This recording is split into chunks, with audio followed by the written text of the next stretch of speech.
Avengers Infinite Wars Chapter 12. A Reason to Fight. What are we looking at here, Hope? Kneeling down in the cover of the tall grass, Steve Rogers, Scott Lang, Hope Van Dyne Pym, Isla Sakura and Commander Bly observed a separatist base from afar, stationed on the now identified planet of Meridan. From afar, they watched as droid patrols went about their program duties while staying close to the base. Dawn was breaking upon Meridan. The rest of their comrades had been left behind at the Lurman village, allowing time for Anakin to heal up properly, and the clones to rest, while they scouted out the Sith base nearby. This is the base that's been stationed here, apparently before I was found by the Lurman. Hulk quickly explained. And it's just been here all this time? Isla inquired. Afraid so. Don't know about you, Scott began, rubbing his chin while scrutinizing the base. But this place must have had been built for over a month ago, given how fast construction is compared to back home. And aside from making a base here, what have they been doing? Inquired Commander Bly. I don't see any signs of them making a droid factory around the vicinity. He turned over to Hope. Could there be one inside? Not one that I know of. But they are making something. Hope kept eyeing the enemy base as she continued. Been seeing ships flying in and out of this place with various parts. Haven't been able to get a good look on what they're making, so sorry in advance. And I haven't been able to know the local written language here, so I haven't been able to know what exactly are on their servers. Steve pondered on the details and gave his thoughts.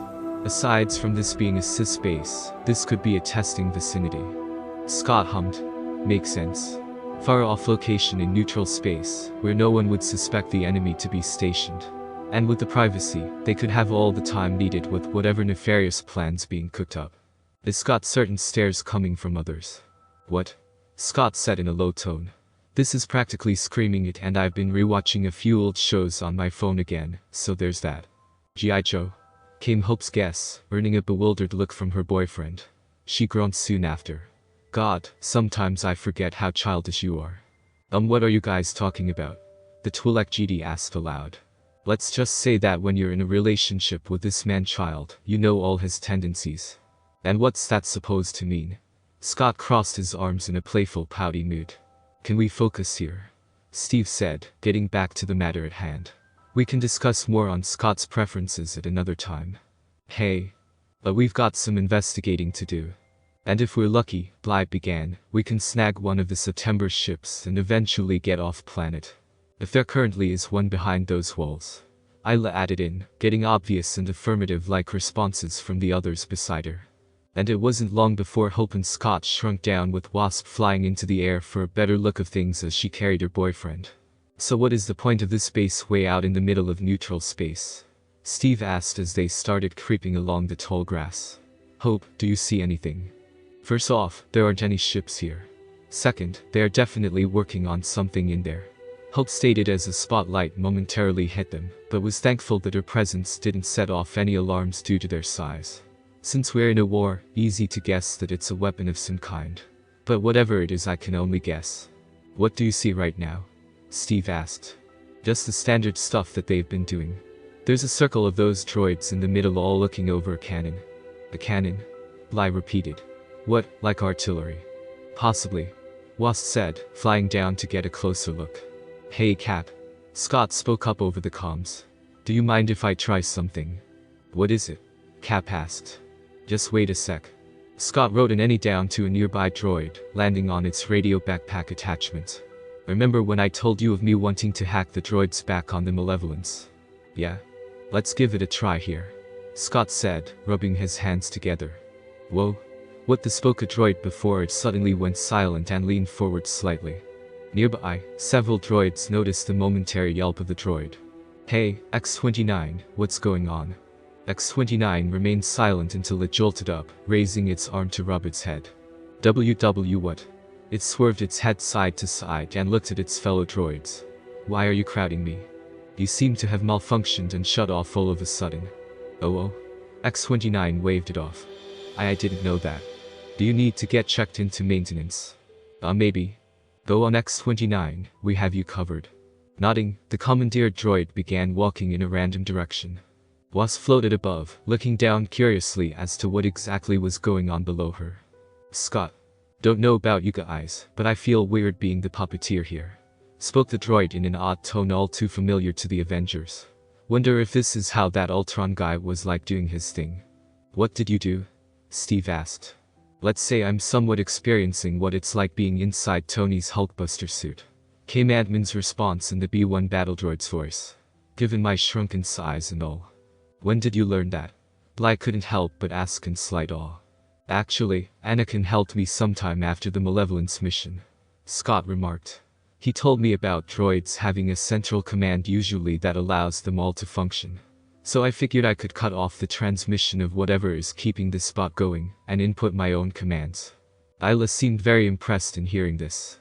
Very well done, Mr. Lang. I have no doubt Skywalker will enjoy hearing your success in your little project.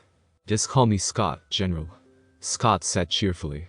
You guys have been busier than I thought, Hope stated, giving Scott a fond look below. Honey, you have no idea, her boyfriend jokingly said before dread filled his voice. And all the reading the B-1 battle droid suddenly clasped its head and massaged it like having a migraine. Oh, all that reading and studying. I thought you had a master's degree in engineering, Hope asked with a laugh. Yeah, and I thought I was done with that, Scott countered as he maneuvered his puppet to point at his girlfriend as they crossed into the inner workings of the September base. Besides, engineering has always been a hands-on learning experience for me. But since coming to this snack of the universe, I've been given more college classes to go through. Alright you two, focus up, Steve said in amusement. What do you both see? Just the usual still, Hope replied. Scott, take a left up ahead. That's the armory up ahead. The puppeted B-1 droid nodded as it walked along the hallway with Hope absent-mindedly sitting on its shoulder. She looked around and was at the ready in case she needed to duck into the commandeer droid's paneling to hide. But luckily for her, any and practically all enemy droids didn't pay attention in their direction. Entering the armory, it was rather underwhelmingly small, akin to a walk-in closet that's really doubled in size. See anything useful? Isla asked through the comms. Aside from all these guns, there's this weird dome thingy here on the ground, Scott said, looking down on it. Dome thingy? Ant-Man groaned. SORRY, an energy barrier happy. You could have just said that in the first place, spoke the Twi'lek. What is it? Hope inquired. A deflector shield generator, Bly quickly answered from outside the base. We could use that for later if the droids here get a little suspicious. A groan escaped his lips. Too bad we can't take them with us now. Very awkward to even move them over a long distance without a ship. How do we get it out of the base though? Isla mused aloud. It's small enough to be carried, but it may be detrimental. That's what we're here for, Wasp said, growing to full size. Pulling out a small disc from her belt, she adjusted its setting and threw the disc forward. What are you talking about? Isla, who did not have a visual as to what they were doing, did not see the shield generator. Scott couldn't help but release a chuckle upon seeing what is in his girlfriend's grasp. Oh, you guys are in for one hell of a treat when we're back in friendly territory. The ex-con looked up and voiced the obvious question. You want to start back up the collection? The Van Dyne Pym formed a smirk underneath her helmet. Did you even need to remind me? What? Bly and Isla shared a look, and even Steve was somewhat confused. Guys, Steve spoke. What are you doing? You're gonna love this cap, Scott said excitedly. I actually can't believe I didn't do it sooner. It would have been real useful on the Malevolence to some of the Republic ships and bases we were previously on. Steve only shook his head. Okay you two, get out of there and see what else is here at the base, Steve ordered. I want to know the layout for later when it's time to raise this place to the ground. You got it. Of course. Let's pull back everyone. No need to press our luck. Scene cut. Oh, you gotta be fracking kidding me. And why would we joke about that, Anakin? Scott spoke with the biggest grin he could ever muster. Cause I hate that I missed that, Anakin said in a joking childish tone upon hearing the droid puppeteering moment before gazing at the object situated on his friend's palm. So you guys shrunk these down and took it with you. What else can you shrink down? As a matter of fact, does it still work? Everything so far, Scott shrugged. Actually, I don't know what it doesn't work on. Pym particles can be applied everywhere really. Anakin gave the ex-con a hard stare. Next time, you're taking me with you. I promise. Okay, now that that's settled, Steve dryly said. How are you feeling, Anakin? Better. Anakin grunted, rotating his shoulder. But I am too sore. Give me a few more days and I'll be right as rain. Try not to move too much. Wag 2 said on the side, coating the GD's next set of bandages with the healing salve of the pods. You'll need to remain relaxed for the remainder of the day to fully recover. Anakin obliged the Lurman healer, laying back down. Say, where's Ahsoka? And Rex? Helping out the villagers with the clones go about their daily tasks. Isla answered. Rex is on the outskirts with Domino Squat and Bly, keeping an eye on anything that may sneak up on us. Anakin nodded at the information as he is out of commission for the time being. He very much appreciated being in the loop. Ahem. Isla turned behind her to see the chief of the Lurman and Steve Rogers standing at the entrance of Anakin's tent. I wish to speak with you and this shield fellow here in my personal tent, if you wouldn't mind a moment of your time. Isla quirked her brow, looking up at Steve for a brief moment who only shrugged his shoulders, and simply gestured that they go along with this request. Looking back down at the small biped, Isla nodded, and with Cap followed the chief towards the center of the village where the largest tent pods stood. Entering the tent, the chief held his hand up towards 2 spots with blankets as a place for them to seat themselves. So what did you want to discuss, sir? Steve inquired, sitting down next to Isla. The chief waved his question down, first going about grabbing 2 cups and filling it with liquid, and offering them both to drink. Accepting the drinks graciously, the GD and Avenger exchanged looks whilst the chief sat down on the opposite end of the fire that was lit in his hut. Your people have come at a very difficult time, both for my village and the galaxy. The chief began, looking tired. For the past few weeks, those blasted droids have been coming through our village. No harm had come to us nor any damage, but their presence disturbs our very way of life. Both of his guests remained silent as he went on. But now with your arrival here, I can only assume it'd be a matter of time until conflict breaks out. It is inevitable when 2 opposing forces are in such close proximity to one another. We did not mean to bring conflict to your home, chieftain, Isla said respectfully. This was not what we intended. Be that as it may, you are here, the chief said sharply, eyeing the blue Twi'lek. And with it, you war. Something my people and I came to this planet to avoid. These things happen, chieftain. Steve spoke up. Back on my homeworld, global war broke out affecting many innocent civilians that wanted nothing to do with the conflict. It was unavoidable in most cases. A fanciful excuse for you, maybe. The chief shot back. But we are a people of peace. We do not engage in violence, for that only breeds more violence. The GD and the Republic claim to have been champions of such conflict, and yet here we all are. The galaxy embroiled in war with every planet getting caught in its crossfire. War is sometimes inevitable, Steve said firmly, eyes now locked with the chief's. There are those in the galaxy who wish for the loss of, and you would know this. I speak from experience. I have known a great many deal of individuals that would rather prefer to resolve things with their power than with words. Chieftain, I understand your resolve, but the GD share in this belief of peace. Isla interjected. Our duty is to the Force and the galaxy. Peacekeepers, the chief said with slight disgust. How can you call yourselves such things when engaging in battle and leading legions to their deaths? The separatists threatened the galaxy's stability, Isla said. So rather than coming to an agreement with these former senators, you instead resolved to settle this in war. The chieftain shot back. That seems rather simple-minded of you and your order, Miss GD. War is never as simple as that, chieftain. Steve gave the chief a fierce look. I learned this the hard way after discovering the horrors being conducted before the start of my war back on Earth. I learned that the Republic tried desperately to settle and avoid this war, but as I've told an old friend of mine, and yet, here we are. The chieftain remained resolute. The innocents of the galaxy being the true victims in this war. What about the separatists outside your base? Isla pointed out. They threaten your way of life as is by simply being here. What if they came in with the intent of abusing your hospitality? We would not be offering any resistance.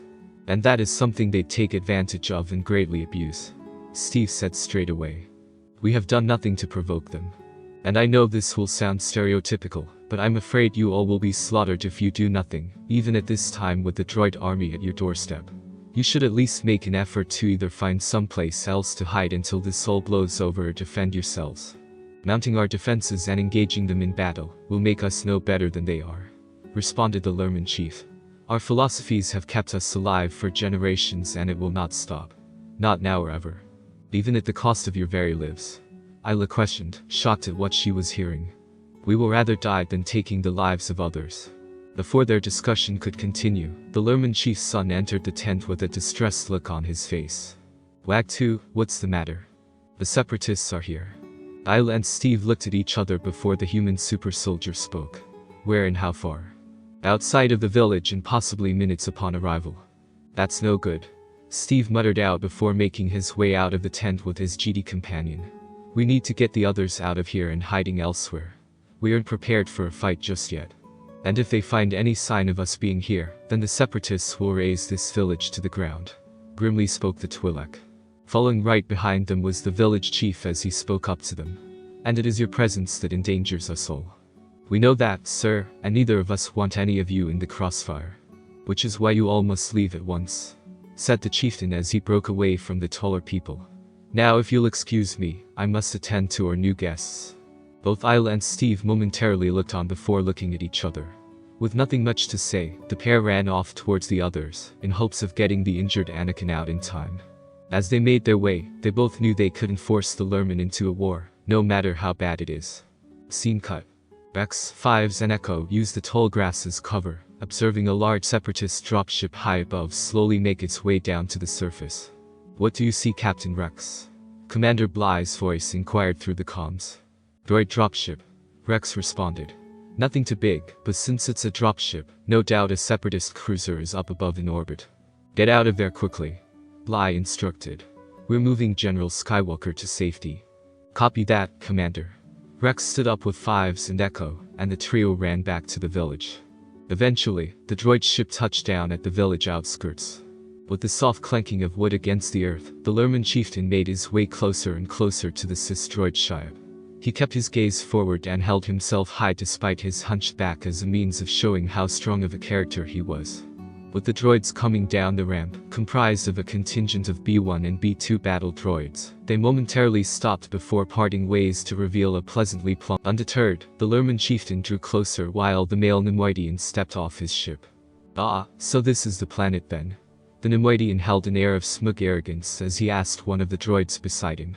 Affirmative, General. A green-accented battle droid confirmed. The separatist general mused until seeing the Lurman chief approach. Hello there, I am General Lok Durd of the Separatist Alliance. And I am Tiwaka, leader of this colony. What do you? I believe you are aware that you are under the protection of the separatists, no? The general cut him off. Your droid base is known here. Then you should consider yourselves fortunate in your luck by being under the umbrella of such an illustrious collection of free systems. Lok Durd arrogantly declared, walking away from the chieftain who only glared slightly at the rotund form of the general.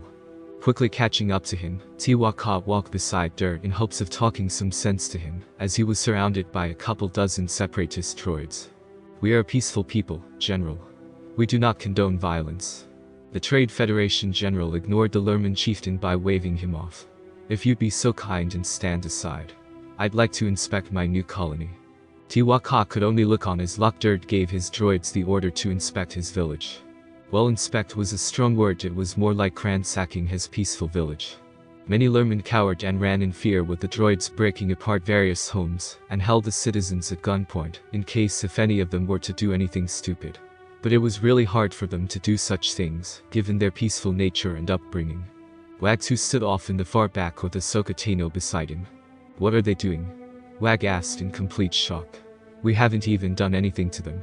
Those droids were programmed to do this. Ahsoka said bitterly, glaring at the clearly amused Lok Durd.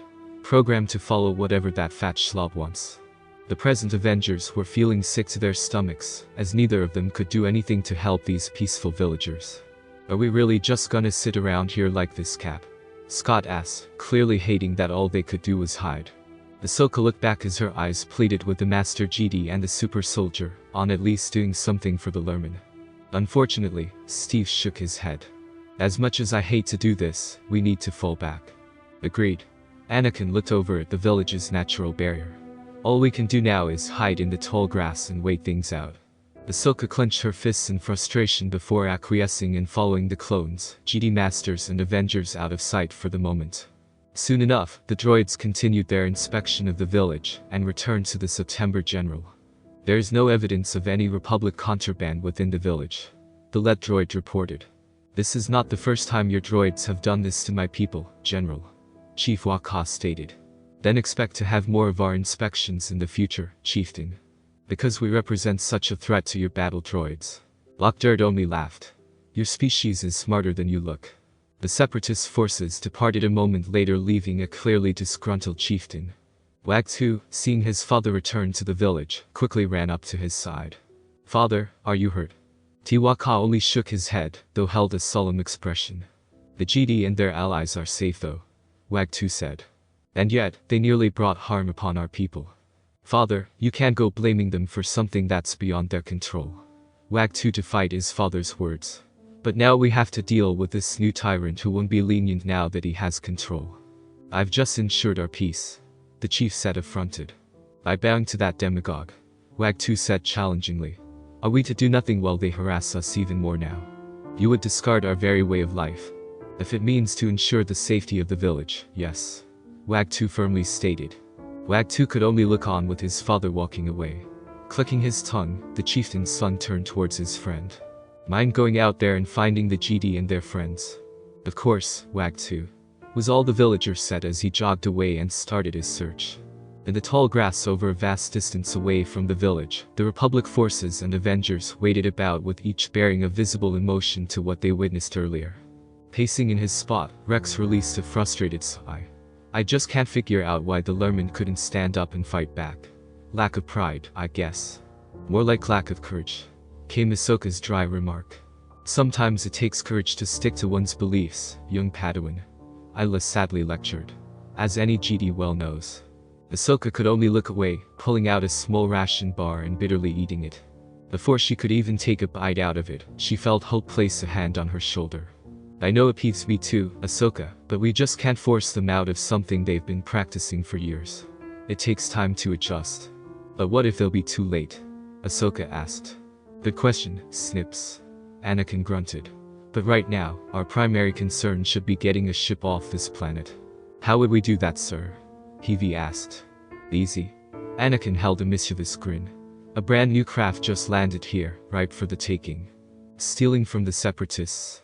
Rex said in the all too obvious happy tone. Count me in. And we already know where the base is stationed. Scott pointed out, earning nods from the group. So no need to go that far.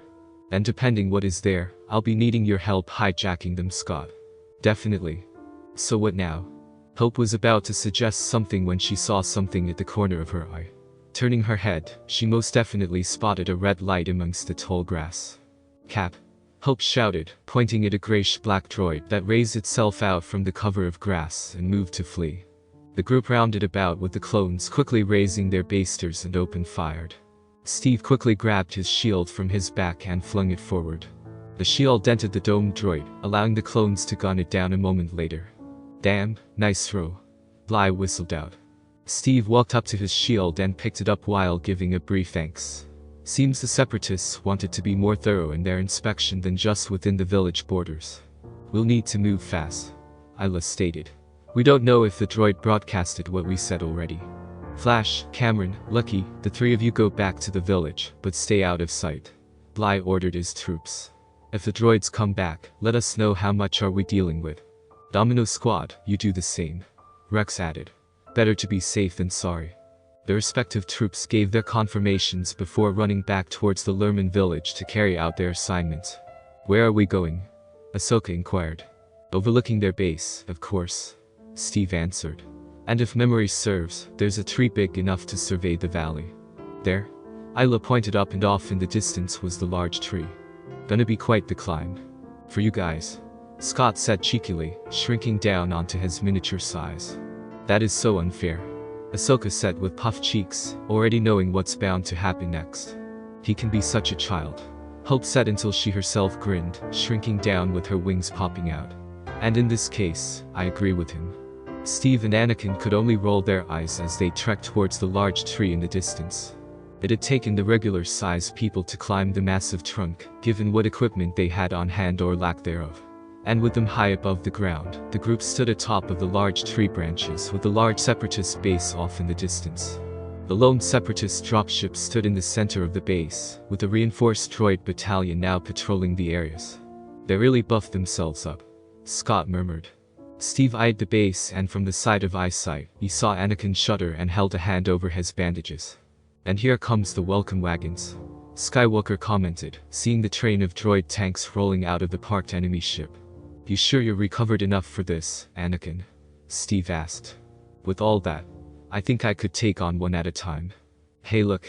Rex pointed forward at the front of the base. "What's that they're dragging out of the base?" The droids and General Durd came out with one of the odd tanks equipped with a particularly larger cannon.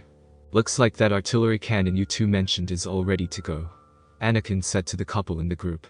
"Yeah, but we still don't know what it does," Scott pointed out. Anakin in the meantime went back to looking through his scopes at the base and spotted what he was hoping to find. "They've got a shuttle behind the dropship," Anakin said. "That's gonna be our ticket out of here." "Not gonna be easy, General," Bly said. "They've really got all their blind spots and formations in check. And there's still that new cannon of theirs. Then we'll need to slip into their base tonight, take the ship and blow up the base along with that weapon of theirs." "What does that thing even do?" Ahsoka asked. "Only one way to find out." Wasp once again shrunk down and flew forward. "Hope, wait up." Scott followed after her. "Good luck out there, Hope." "Scott." "Roger that." Over by the separatist base, the plump Nemoidian surveyed his weapon being rolled out and stationed at a safe distance.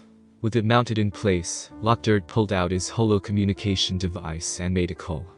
After several moments, the holographic image of Count Dooku appeared before the Trade Federation General. "Count Dooku. Pardon me, our new weapon is finally finished and ready for testing. It had better be worth the time and expense, Lok Durd." "It will be, my lord." Lok Durd turned to speak to the assembled droid army down below at the ground. "Then you may proceed." "Of course." Waving his hand towards the cannon stationed down below, Lok Durd addressed to both the Sith Lord and the droid army. "Today is a great day in the Separatist Alliance. This new weapon will bring about swift and decisive victories across all battlefields for the Confederacy. It is a tool that has the power to destroy organic matter down to a molecular level, while droids shall be left unscathed." What followed were all the B-1 battle droids cheerfully exclaiming victory and Roger Rogers until. "Now I'll need several volunteers." Suddenly, a large number of droids stepped back with two B-1 droids standing in place, unaware that they were chosen. "Good, now I want you two to go into the field and stand there until further instructions." "Wait, us?" The two droids looked behind them to see the rest of the B-1s had stepped aside to make a path for them. "Now go," Lok Durd encouraged. "For the glory of the Confederacy of Independent Systems."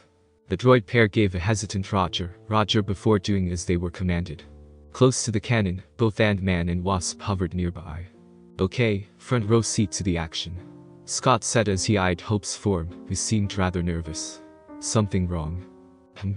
You look a bit tense there, Hope." Oh, it's nothing to worry about, Scotty," Hope reassured. "I'm fine." Unsure of what to say, Scott had no choice but to drop this for the time being.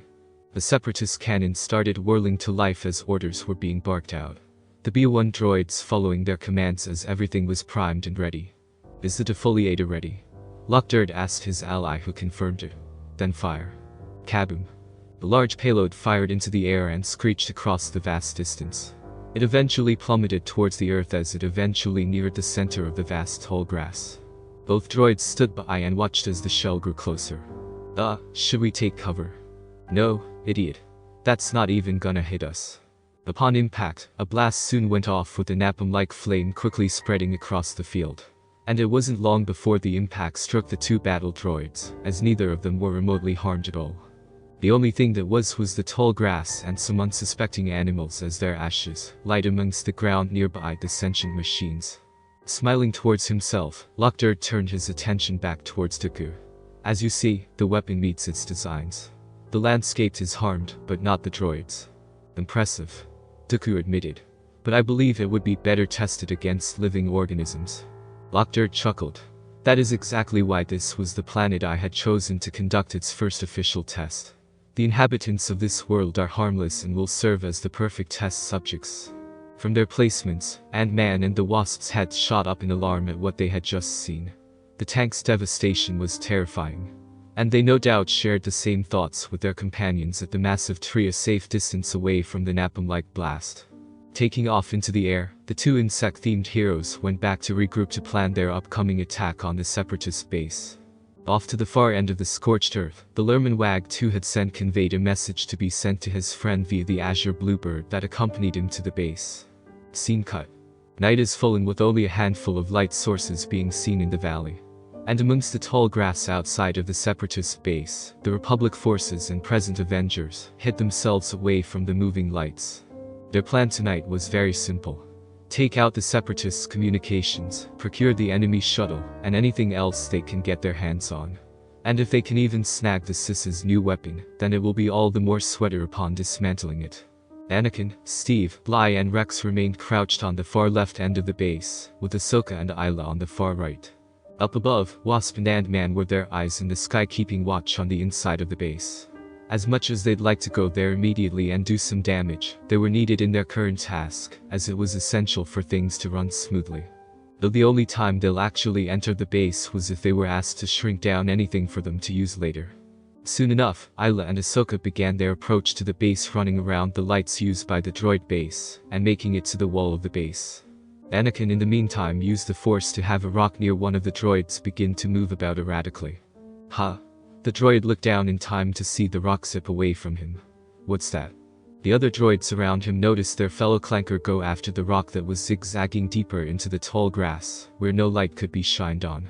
Entering the grass, Steve quickly tripped the droid with Anakin igniting his lightsaber through the head.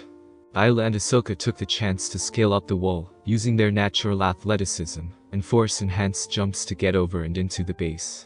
Wasp and Ant-Man also descended on down and in rapid succession, smacked multiple droids off the upper levels of the base down to the ground. Some of the droids took notice, though it was too late as the entirety of the small strike force leapt into action. The two shrunken Avengers knocked out the security lights, while Steve popped out from his cover and threw his shield at the remaining droids on the ground. The shield bashed in between multiple droids, knocking each and every one in rapid succession.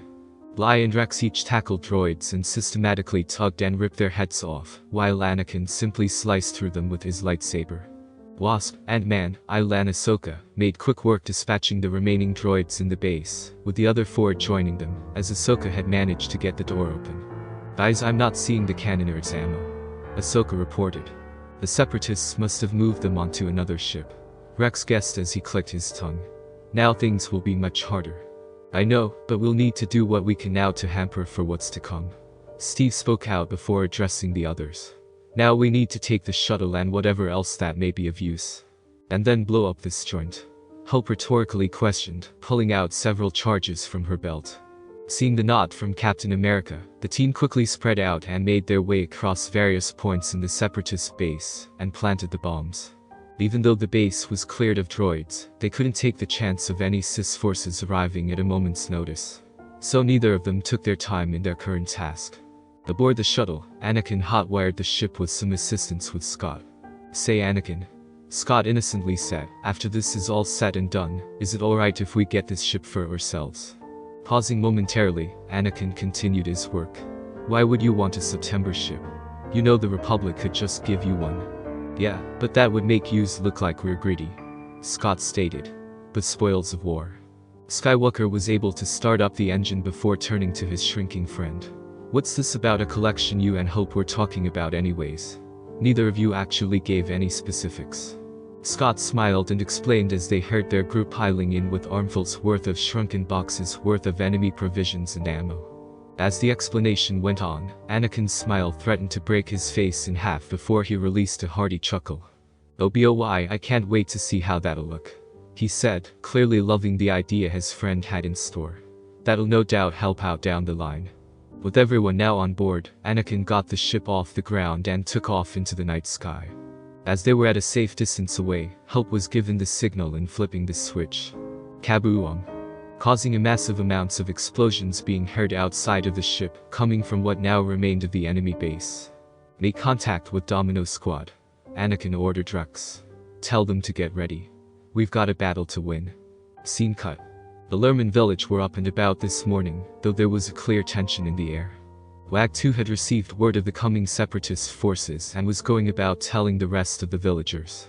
A task that was noticed by both his father and the other clones, stationed in secret around the village, which made them reveal themselves much to the relief of Wag and the bitterness of the chief. To make matters worse for the leader of the Lurman, a separatist shuttle was seen coming straight for them with the clones taking up positions around the ship as it landed. Though they quickly lowered their guns upon seeing their GD commanders, clone leaders, and the Avengers stepping out from the ship. "Why have you returned?" the chief angrily exclaimed. "I thought I made it clear that we do not want you here in the village." Father Wag too wanted to argue against his father, but Isla beat him to it. "I'm sorry, chieftain, but we must be here," Isla said straight away before raising her voice for the rest of the Lurman to hear. "Everyone, please listen to us. We must get you all to safety now. The separatists are coming to raze this village to the ground and your lives with it. You must all go immediately. We will not abandon our homes." Tiwaka stubbornly refused. "But if you stay here, then you'll just fall. If it's to be our destiny to fall in your war, then so be it." Nothing could be said with the chieftain's stubborn attitude now as he walked away. Looking at each other, the Republican Avenger entourage immediately mobilized to get the village properly defended with the upcoming assault. Scene cut. General Lok Durd was not in any way, shape or form happy this morning. He was having a pleasant sleep on board his ship when he got quite the rude awakening from his assistant, whom informed him of his base being blown up into smithereens. And this wasn't reported earlier due to communications being cut off in the middle of the night. Because of this, the Nemoidian had to scramble his forces and make his way towards the Lurman village. In his mind, Lok Durd rationalized the peaceful colony was harboring something that was connecting to his base's demise. With his new weapon aimed at the village, it was being rolled out beside him as he rode inside of the droid tank. Once it was within firing range, the Nemoidian will have it primed and ready before finishing off the test as a means of not only completing his mission, but also having his revenge against the Lurman. "Ah, General. What is it?" snapped Lok Durd. "The villagers are making some sort of barrier with the pods." Pulling out his binoculars, Lok Durd zoomed in and saw what was happening over yonder. "Oplasc, like those pods will do any proper defense against my weapon, less alone with you droids in my tanks." His mood soured even further when he ended up seeing the pods being moved on their own without anyone remotely touching them. Zooming closer, the Nemoidian saw the source of this odd mystery. "GD. What are they doing here?" Lok Durd then barked out an order. "Halt." Back at the village, Tiwaka was clearly upset upon seeing the larger people making a barricade with the giant seed pods. "Stop what you are doing," yelled the chieftain. "I didn't ask you to defend us." "You don't need to," Steve plainly said, pushing a large pot with the aid of Heavy and Echo. "Echo, Heavy, do we have any mines?" "Yes, sir." Heavy nodded. "Managed to grab several from the ship before we left. Then you know what to do." Nodding, Heavy looked to Echo and gestured his head in the direction of the front barrier of the village. Calling upon Fives and Q-Tip, Domino Squad ran out to quickly plant the mines. Meanwhile, Isla and Anakin were dealing with a still angry chieftain. "Sad to say, but this battle is inevitable," Anakin said apologetically. "I can respect that you want to stay and rely on your just beliefs, but let us do the same with ours," Isla simply stated, returning to moving more pods forward for the village defenses. Tiwaka didn't say anything, only walking away once more with a grumble under his breath. His son looked on in sadness as he spoke up. "I greatly appreciate what you're doing." He then sighed. "And as much as I want to help, I'm afraid I can't do much." Curious, Ahsoka questioned the chieftain's son. "How so?" "My father is strong-willed and set in tradition." Watu looked over at the Tortuga as he continued. "My people are split down the middle, most share the same beliefs as I do, and the rest follow my father. I mean, we've been raised under a strict code, and only recently have the majority of us started questioning it." Anakin, who overheard these words, couldn't help but chuckle to himself. "You have no idea how much I know exactly what you're going through." Ahsoka looked to her master in confusion whilst Isla herself retained a stoic visage. "Sad to say, but we've got to respect our beliefs even if we don't really agree with it." Steve had shoved one final pot into place, and turned to see Bly and Rex beside him. "Sir, what exactly is our plan here?" Bly spoke up. "The Clankers have at least half a dozen tanks, with one of them being that Scorcher. Their numbers aren't exactly comforting either. Our main priority is defense of the village," Steve firmly stated. "The tanks will be dealt with when they get in range. For now, we should get into positions and get ready." "Yes, sir." Bly and Rex said, both moving to where they could get the best vantage point. Bly spread out his 3 clone corps members with Domino Squad that had returned from their quick run out to prep the village defenses. Situated on one of the giant seed pods, Rex spoke up.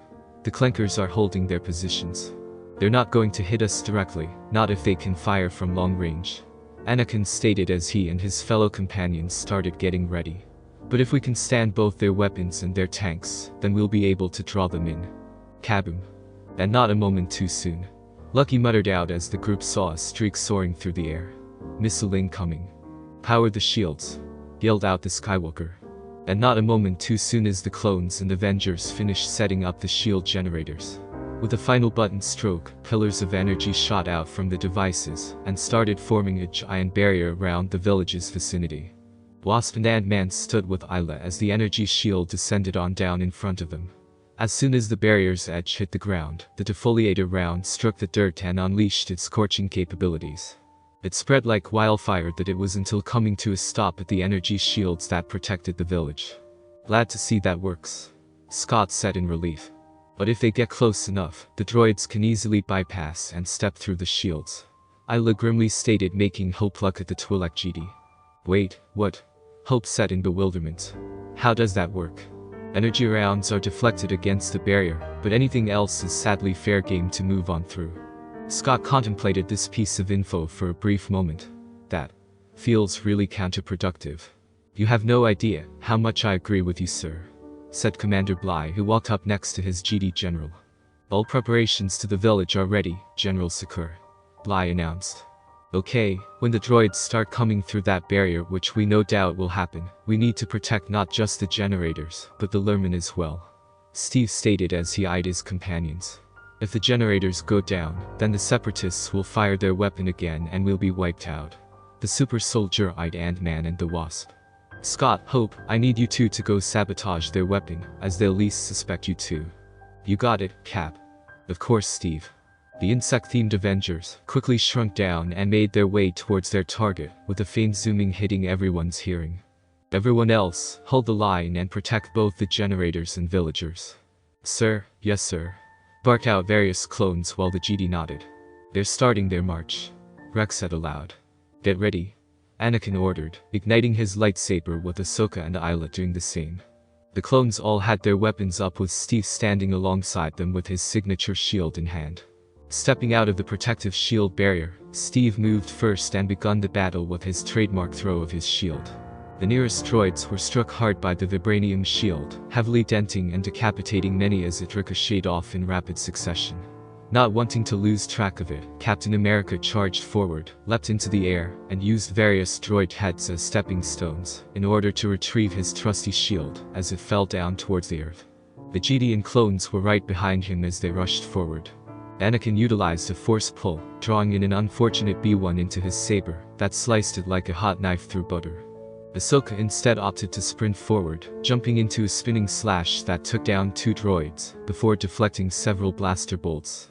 Shifting her saber into a specific angle, Ahsoka sent the next shot sent her back to the center, which in turn blasted the poor droid's head off. Isla had worked in tandem with Bly and her clone troopers, being primarily their defense whilst they delivered the firepower. It didn't take long until the first wave was clear out with relative ease, as there was very little scent. That wasn't so tough, breathed out the Tortuga Padawan. That was only the first wave, Anakin commented as the sounds of mechanical feet grew louder and louder with each passing moment. Be ready for the next one, people, Steve said as he picked up a droid blaster off the ground. Domino Squad, Anakin said aloud. Front and center, right behind me. What of us, sir? Asked Bly's subordinates. You 3 are gonna behind me, Steve said, holding up his shield and had the blaster poking out from its edge. Whatever gets past us, you take care of. With pleasure. Rex, Bly, you 2 stay behind with us, Isla ordered. Getting into position, Steve looked over at Anakin and the Domino Squad. Hey Heavy, Steve called out to him. Sir? Ready with those planted charges. Heavy smirked underneath his helmet, pulling out the trigger from his belt. Bombs away. Pressing the switch, a series of explosions went off in the middle of the droid battalion, causing quite the amount of chaos within the B-1s. Why? What is happening? My head is on fire. Lok Durd, who had witnessed all this, growled in frustration and anger at the complete lack of progress made by his battalion. Gritting his teeth, Durd looked to the rest of his remaining forces. "Tanks, open fire," Durd shouted out. Last rounds shot out of the hovering tanks and soared through the air in hopes of defeating the opposing forces. Steve was fighting through the next set of droids with Flash, Cameron and Lucky behind him, gunning down any droid that got too close to his blind spots. Anakin was off to the side doing the same as the two units worked as a well-oiled machine.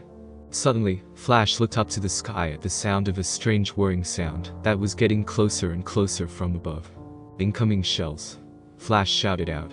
"Get back," Anakin yelled.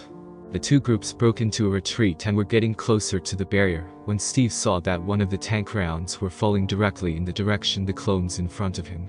Without hesitation, Steve felt his muscles tighten as sprinted forward in a burst of speed, and with his shield, shoved the three clones with enough force to get them back into the safety of the barrier.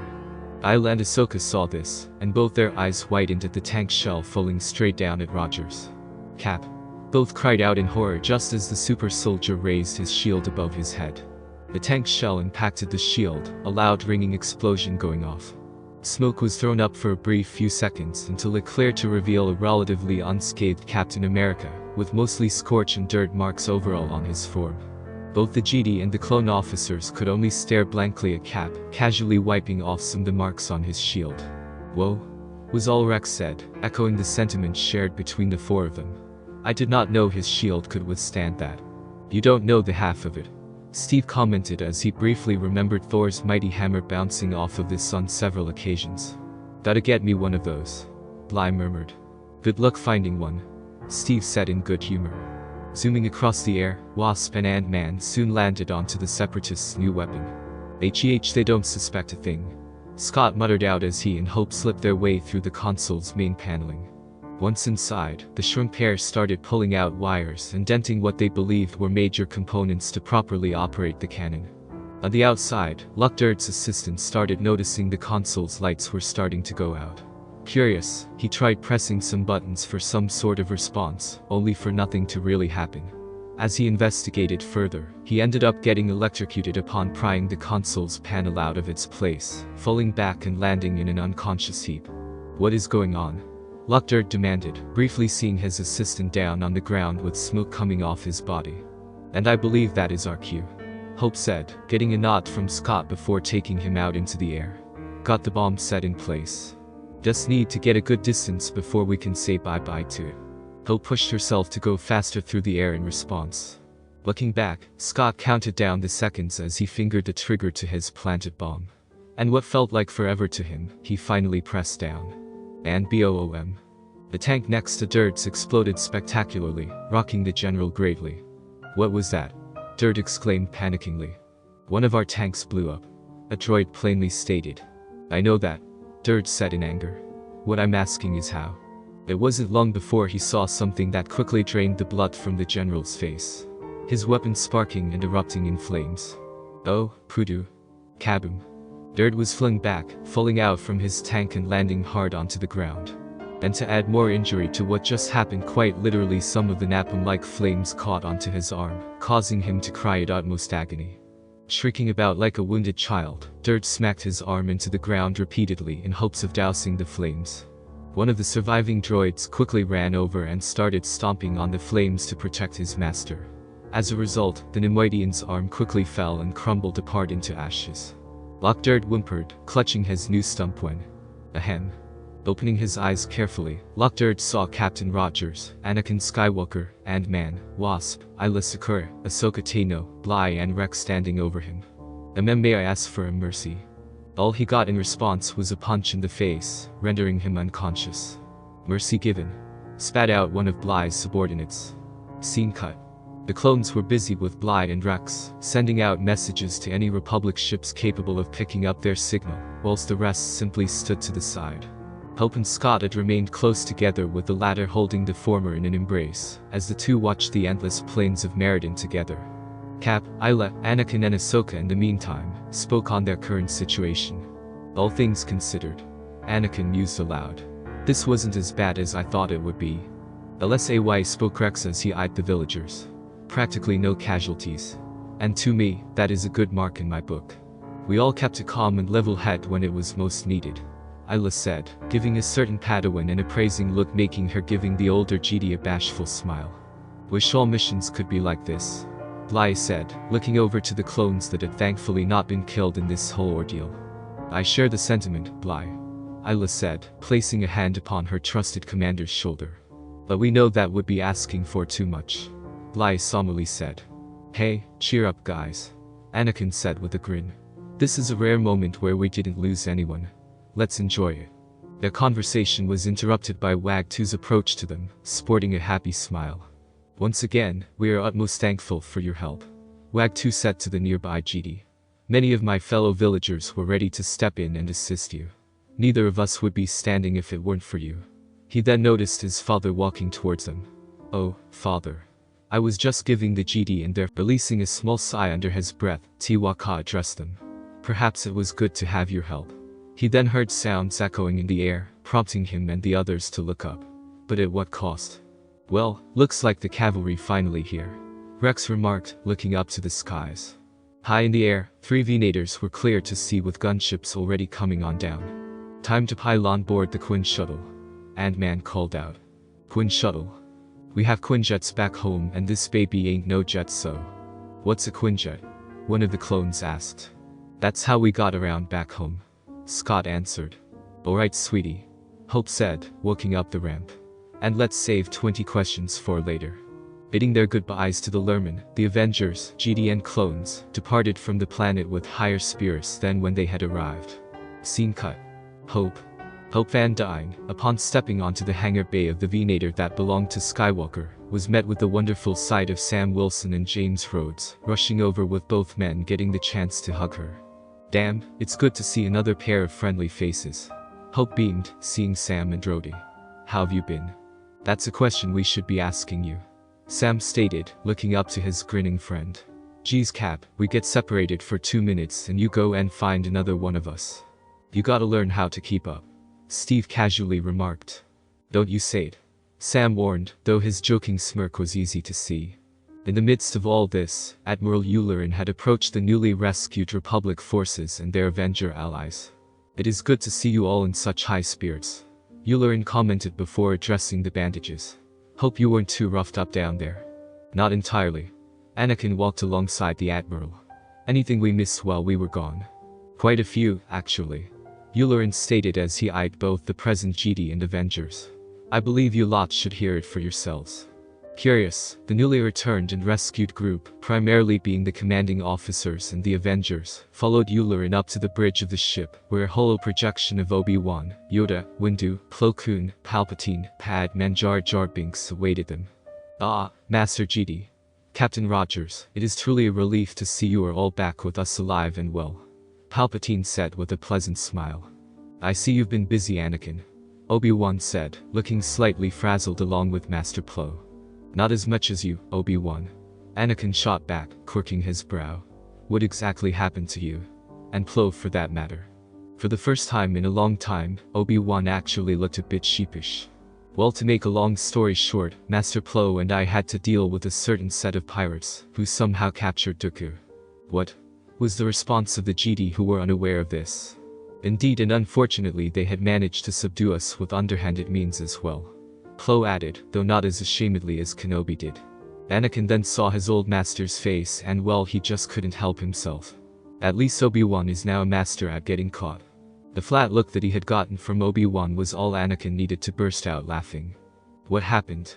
Seeing the look on Obi-Wan's face, made him realize something embarrassing occurred, and he wasn't there to see it in person. From the corner of her gaze, Pat noticed an odd person amongst the group over on Anakin's ship. Oh, and who might you be? Seeing all focus was placed on her, Hope stepped forward and addressed the holograms. Hello, my name is Hope Van Dyne, codenamed the Wasp of the Avengers. Another lost has been found, Yoda said with a pleased smile. Hope only gave the Green Master a simple smile until she leaned back to the other Avengers. Why does she look like Jane Foster? Hope asked in a low voice. We don't know, Rhodey deadpanned. And why does he look like Nick Fury? Once again, we don't know. The Pelgangers, most likely, Scott simply said. People say there's bound to be ones out there for each person. Just odd chances of running into them, not counting the clones, of course. But on a side note, Padme spoke up with a triumphant smile. Thanks to the efforts of GD Luminar, Commander Gree and Senator Binks, we've captured Viceroy Newt Gunray. Truly? Palpatine displayed an expression of surprise as he shifted his gaze away from the newly retrieved Avenger. Why, this is wonderful news, Senator Amidala. With his capture, we could make further means of putting an end to this war, Windu said determinedly. You guys have certainly been busy, Anakin quipped. Which is why we would like your assistance in the prisoner transfer. Ahsoka, however, did not exactly want to see her master immediately go on yet another mission. Masters, with all due respect, my master had just endured a great deal of physical stress. He still needs time to recover. Padme took a better look at her secret husband and saw Ahsoka was right. Master Skywalker does look like he needs time to recover. Kenobi nodded in agreement. Indeed, you've done enough fighting for the time being, Anakin. I think you and the Avengers deserve a much-needed respite after this whole ordeal. But what about Viceroy Gunray? Windu brought up. We need some assistance in transferring him to a secure location. Unable to stop himself, Anakin placed a confident hand upon his pupil's shoulder. Ahsoka is more than ready to take my place. That garnered surprise from the other GD. Anakin, are you certain of this? Kenobi asked. Even Ahsoka was surprised. More than sure of it, Anakin declared. If it weren't for her, I'm pretty sure I wouldn't be alive right now. Ahsoka gaped for a second before looking down at the ground with a shy smile at the praise she had gotten from her master. And if it isn't too much trouble, Steve began, maybe one of us could help out with this prison transfer. And from her spot, Hope thought of possibly helping out before feeling Scott's hand slip into her grasp. Looking back, she could tell in his eyes that he didn't want to separate anytime soon. Getting the message of wanting to catch up, Hope kept down her voice. Seeing as none of the others were willing to step up, Rhodey spoke. I'm willing to help. Then it is decided, Palpatine said with his patented smile. Ahsoka Tano and the Avenger, War Machine, will rendezvous with the prisoner transport